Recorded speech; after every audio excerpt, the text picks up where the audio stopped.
Om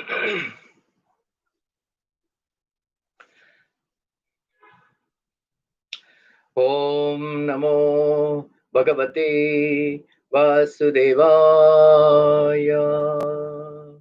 Om Namo Bhagavate Vasudevaya. Om Namo Bhagavate Vasudevaya. Om Ajnana Timirandasya Jnananjana Salakaya Chakshurunmilitam Yena Tasmai Shri Gurave Namaha. Jaya Shri Krishna Chaitanya Prabhu Nityananda Shri Advaita Gadadara Shri Vasadi Gauravakta Vrinda. Hare Krishna Krishna Krishna Hare Hare Hare Rama Rama Rama Hare Hare.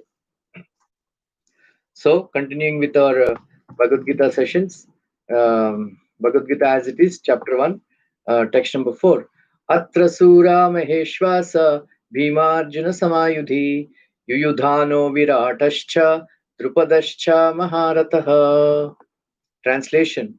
Here in this army are many heroic bowmen equal in fighting to Bhima and Arjuna, great fighters like Yuyudhana, Virata, and Drupada. So even though Drishtadyumna was not a very important obstacle in the face of Dronacharya's very great power in the military art, there were many others who were cause of fear.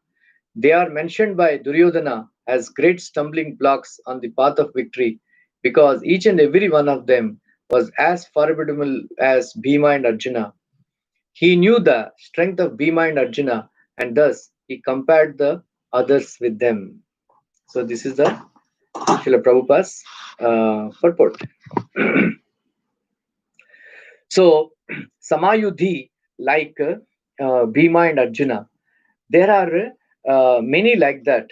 You know, Yuyudhana, Viratascha, Drupadascha, Maharatha. So, Virata and Drupada were elderly, but they are also formidable warrior. So, he is enlisting various warriors with whom he has to contend.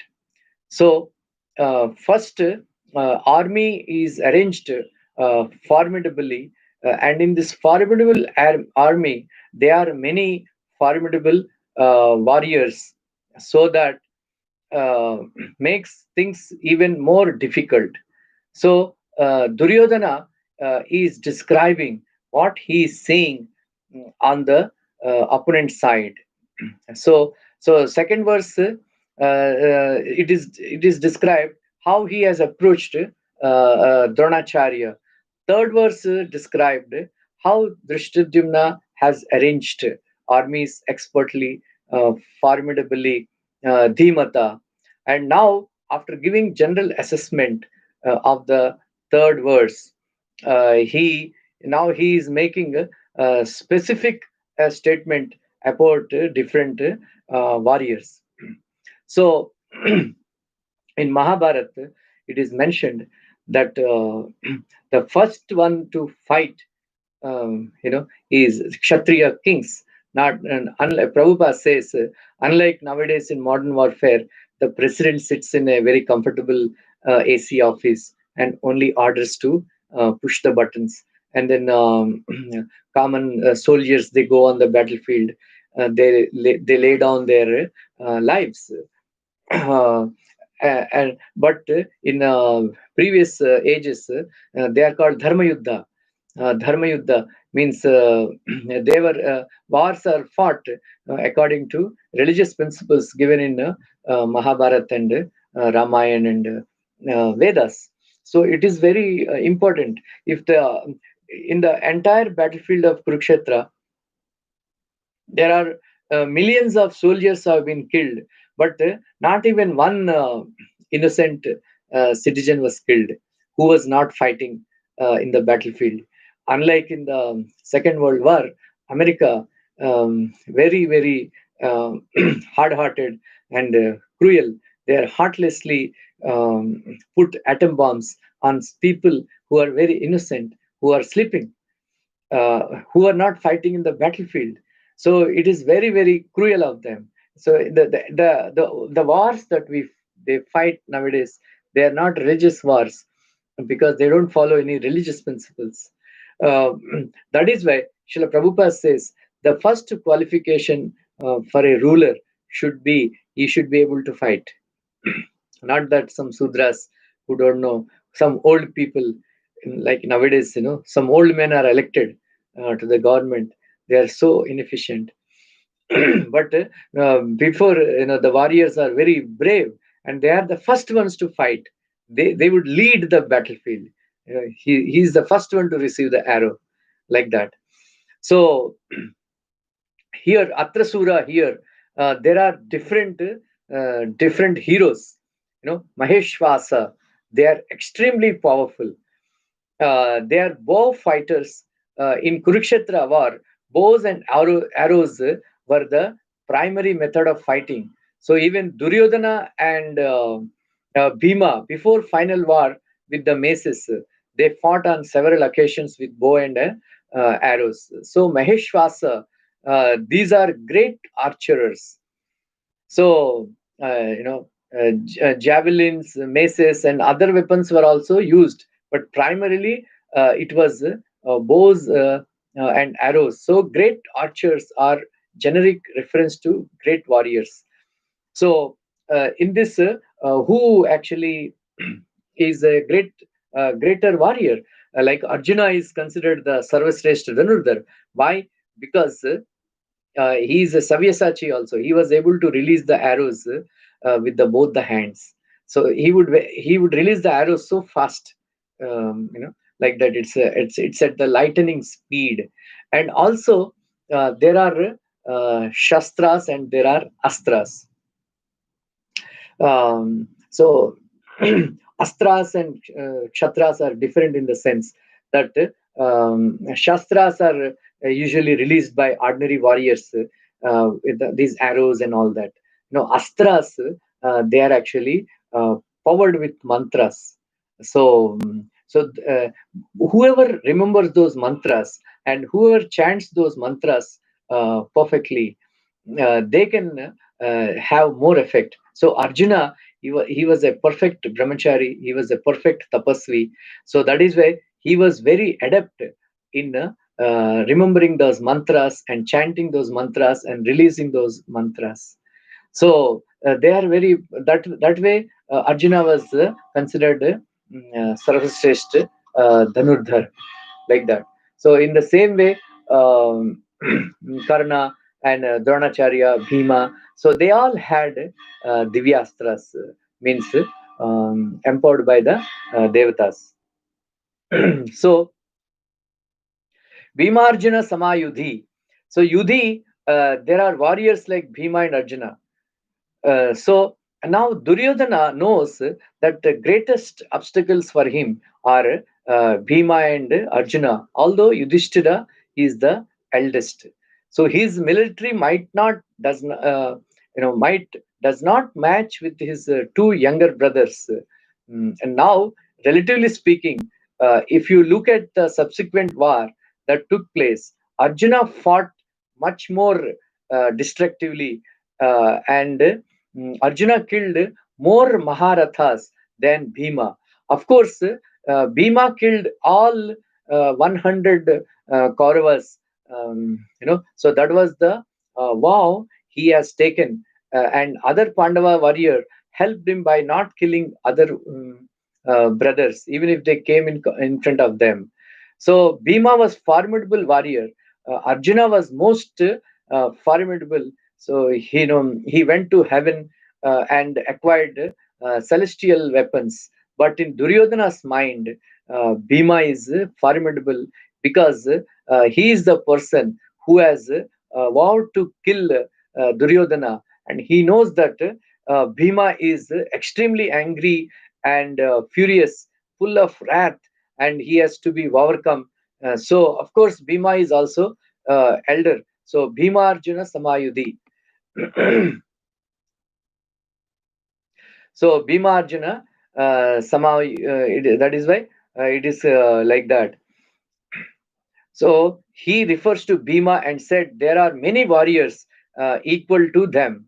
So at one level, there is no one equal to Arjuna and Bhima in mace fighting except Duryodhana. So when actually there is no one equal, then why he is saying there are many warriors like that? Actually, this is not absolute comparison. No, it is relative comparison to say that they are all great warriors. Now Arjuna was the greatest among the great archers. So in the category of the great. So Yuyudhana Viratascha. So Yuyudhana refers to Satyaki. In Vedic times, warriors had different names. Arjuna himself had 10 names. So anybody who is afraid of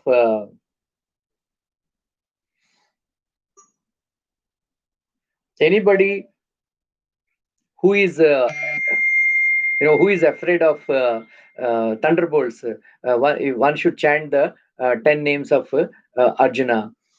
So then he can overcome the fear of the thunderbolts.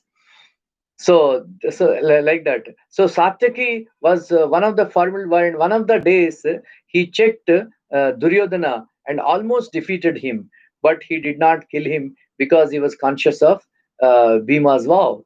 So the greatest war he had done was on 14th day when he was told to assist Arjuna when Arjuna vows to kill Jayadratha. He was also a student of Dronacharya. He has also learned further things from Arjuna. So he considered himself a student of Arjuna also. So he was facing responsibility that my teacher is facing a great responsibility, so a grave challenge, and I must help. So on the 14th day, he helped Arjuna when he was targeting Jayadratha. Satyaki was also able to penetrate along with Arjuna the military phalanxes, and since Arjuna was attacked from all sides, Satyaki helped in protecting Arjuna as he engaged other warriors, and this helped Arjuna progress further towards his target. He killed Bhurishrava, who at one time got hold of him and dragged and kicked him. Then he killed Bhurishrava's father, Somadatta, and the same day Bhima killed Somadatta father, Somadatta's father, Balichi. These are all Maharathas. So this was Satyaki's greatest accomplishment. Now, apart from that, Yuyudhana Viratascha. Virata was also commander of one Akshoni. So there are seven Akshonis under Drishyadyumna, and each Akshoni were having one commander like Drupada, Shikandi, Bhima. But Arjuna was not commander of any unit, but he will fight freely at all places, and he would plan and execute those strategies with Drishyadyumna. So Virata and Drupada were from older generation. Both of them were killed by Drona, who was accused by Duryodhan that he is not doing fighting wholeheartedly, which makes him put full energy to fight with furiousness. So here, Duryodhana is naming five warriors, actually naming three and comparing them with two others. So here, Duryodhana is emphasizing gravity of the situation, which Drona knows, but Duryodhana is repeating to make Drona serious. So it's very interesting that previously adding to the point that I made that Kshatriyas, if somebody, Prabhupada says, if somebody wants to rule the country, he should be trained in warrior. He should be trained as warrior. He should be capable of fighting in the battlefield. That should be the first qualification, not some old man without any strength, without unable to stand, 80-year-old man, becoming a prime minister. So, and then he should be trained in a Rajniti, diplomacy, like that. Then he should be well versed in all Puranas and then all the Niti Shastra. and then judgment. You should be able to give judgment very quickly. So all these are the qualifications of a ruler, not that some uneducated foolish people elect, and then anybody, any criminal or anybody can become the ruler of the country, the minister of the country. How can somebody who studies for 15 years, almost 15 years, then he can become a software engineer. Somebody who studies 20 years, he can become a doctor, like that. Somebody who works very hard and studies for hours and hours and years, he can become an IAS collector. But somebody who rules the country, he doesn't need any qualification. Some foolish people, they vote, and then any criminal or somebody can become a minister or a chief minister, and they loot the countries. You know, so and then if you see